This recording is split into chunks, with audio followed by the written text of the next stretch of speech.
Jabana keessa jirru kana keessatti gurri keenya waan hedduu nu dhagahaa jira.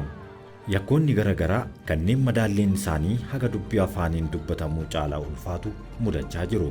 Keessattuu koorniyaadhaan wal qabatee miidhaan dubartoota irratti raawwatamu yeroodhaa gara yerootti afaan nama qabachiisaa jira. Daa'imman reefuu taphatanii hin quufin dabalatee yakki dirqisiisanii gudeeduu dubartootaa fi ijoollee irras gahaa jira. Kabajamtoota hordoftoota keenya kanumaan wal qabatee seenaa dubartii dhiirota 50 gudeedamtee isinitti himna. Nu waliin turaa, qalbii keessanis nu biraan gaha. Qaroo miidiyaa laayik, sheer, sabskiraayib yaada keessan karaa koomentiin nu barreessaa. Dhiironni 50 dubartii takka gudeeduun himataman kunneenis eenyu fa'aadha? Jiraattonni kunneen dargaggeessa, manguddoo kanneen dhaabbii isaanii bareedan, isaan kaan ammoo qaqal'oo, kaan sanyii gurraachaa fi adii of keessatti hammata. Hojii yakkamtoota kanneenii ammoo hojjettoota balaa ibiddaa, konkolaachiftoota konkolaataa fe'umsaa, loltoota eegdota tikaa, gaazexeessaa fi diijee fa'aatu keessatti hammatama. Dhiironni 50 kunneenis biyya Faransaay keessatti ture dubartii Giseel Peelikoot jedhamtu ajaja abbaa warraa ishee Doominik Pooyelikoo jedhamaniin manguddoo waggaa 72 ta'eetiin waggootaaf qoricha hirribaa kennuudhaan dhiirota kanneeniin akka gudeedamtu ajaja kenne. Torbaan dhufu dhaddachi baatii fulbaanaa eegale kun ni xumurama. Guyyaa sanas namoota gocha gudeeddii dubartii kanaatiin himataman irratti murtiin kan darbu ta'a jedhamee eeggama. Yoo dubbiin laafee, yoo haqni mirkanaa'ee, yoo yakkamaan tu'umsi isaanii kun kan mirkanaa'u ta'e walumaa galatti hidhaa waggaa 600 murtaa'a jedhamee gurra addunyaatti eeggamaa jira. Muraasni mormii kan dhageessisan yoo ta'u, irra caalaan isaanii garuu gaafii gaafatamaniif deebii yommuu kennan qaaniidhaan lafa ilaalu. Dhiironni 50 kunneen magaalotaa fi ollaa dubartiin miidhamtuun tun jirturraa fageenya kiiloomeetira 50 irraa fagaatanii kan dhufanidha. Abukaatummaan isaaniiyyuu muraasni dhimma kanarratti yaada gatii guddaa madaala kaasuu kana hubataniiru. Namoonni idilee waan addaa hojjetu jedhan ogeessi seeraa yookaan abukaatoon hidhamtoota 3 bakka bu'an Antooniyoo Miniyer tarii akka kanaa ta'uu dhiisuu danda'a, garuu namni hunduu haala hamaa keessatti argamuu danda'a, akkasumas yakka cimaa raawwachuuf saaxilamuus danda'a jechuun yaada isaanii miidiyaa Great Britain BBC'tti himaniiru. Qaama koo malee sammuun koo garuu ishee hin gudeedne kan jedhu kanneen keessaa isa tokko jechuun cimsee kan dubbate namni tola ooltummaa balaa ibiddaa irraa hojjetu Kiristiyaan wayita gocha kana raawwatan wayita dubbii isaa mana murtiitti himuudha. Yaadni isaas sababoota dhiironni kanneenis kennan keessaa isaan muraasa. Abbootiin alangaa gaaffii adabbii mana murtiif dhiyeessaniin sababoota cimaa kana irratti hundaa'uudhaanii jedhama. Fakkeenyaaf himatamtoonni kunneen yeroo meeqa gara mana dubartii kanaatti dhufanii ishee tuquu isaanii fi yoo saalqunnamtii ishee raawwatan addaan baafachuu qaban. Leenjisaan ispoortii soorama ba'ee fi akaakayyuu jaalatamaa kan ta'e Joosef C.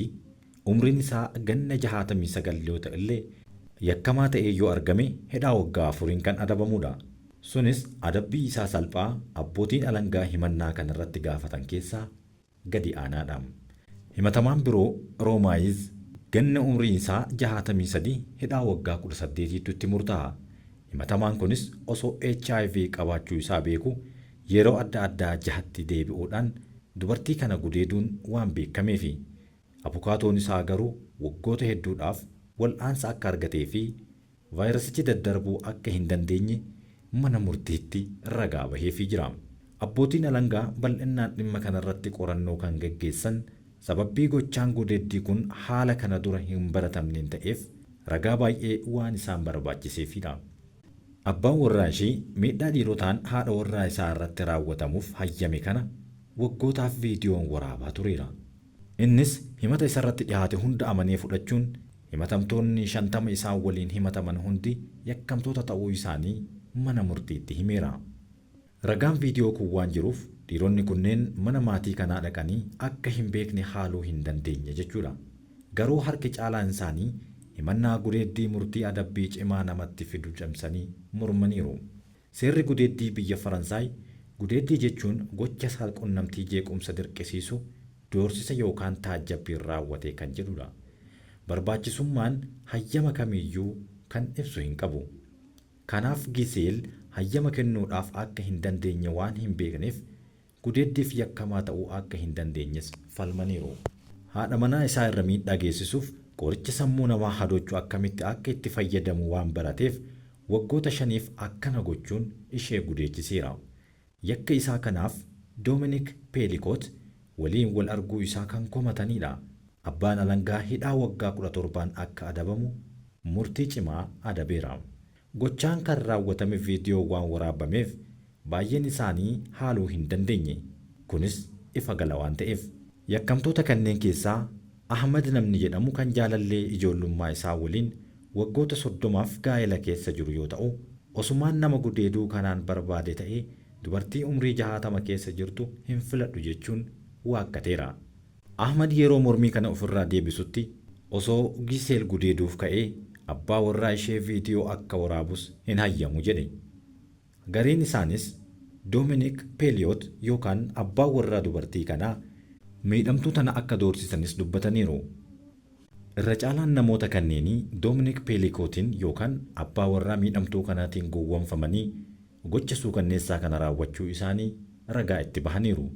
Innis hiriyyoota gaa'elaa walii galtee qaban waliin tapha saalqunnamtii irratti hirmaachaa akka jiran isaan amansiisee gara gocha kanaatti akka seensise hin haalle.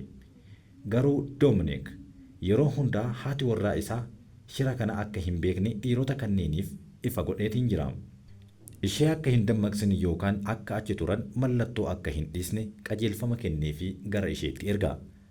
Haadha warraa isaa osoo hin tuqin harka isaanii ho'isuu, shittoo yookaan sigaaraan akka isaan irraa hin dhoofne hundi isaanii beekuu akka qaban dursee akeekkachiisee kan galchuudha. Haati warraa isaa yeroo kanatti qoricha sammuu namaa hadochuun waan hadooddeef of beekuu hin dandeettu waan ta'eefidha. Haati warraa hiriyyootaa fi miseensonni maatii himatamtoota hedduun ibsa akka kennan waammataniiru. Dhiironni isaan waliin jiraatan kunneen akkamitti haala akkanaa keessatti qabamuu akka danda'anis hubachuuf abbootii alangaayyuu rakkisaa jiraachuun himama. Haati warraa Thierry Pau kan nama yakkamtoota kana keessaa tokko ta'anii duuti ilmi isaanii ganna 18 abbaa warraa ishee duraanii dhiphina sammuu cimaa keessa akka galchee fi dhugaatii akka jalqabe akkasumas dhumarratti Dominic abbaa warraa miidhamtuu kanaatiin akka wal bare himani. Namni kunis namoota muraasa Giseel gudeeduu isaanii amanan keessaa tokko yommuu ta'u, qaama ishee irratti aangoo guutuu qabaachuu isaas mana murtii fuuldura dhaabatee mirkaneesseetiin jira. Kabajamtoota hordoftoota keenya, biyyi keenya akka biyyaatti aadaa, duudhaa fi safuu mataa ishee kan qabdu ta'us yakkoonni akkanaa keessattuu miseensota maatii tokkootiin yoo uumamu baay'inaan mul'achaatiin jira. Kana irraa bilisoomuuf mataa keenya, maatii keenya, ollaa keenyaa fi biyya keenya eeguun dirqama lammii hundaati. Dhimma kana irratti yaada yoo qabaattan yaada keessan karaa koomentiin nu barreessaa. Torbaan dhimma biraatiin hanga walitti deebinutti nagahan tura.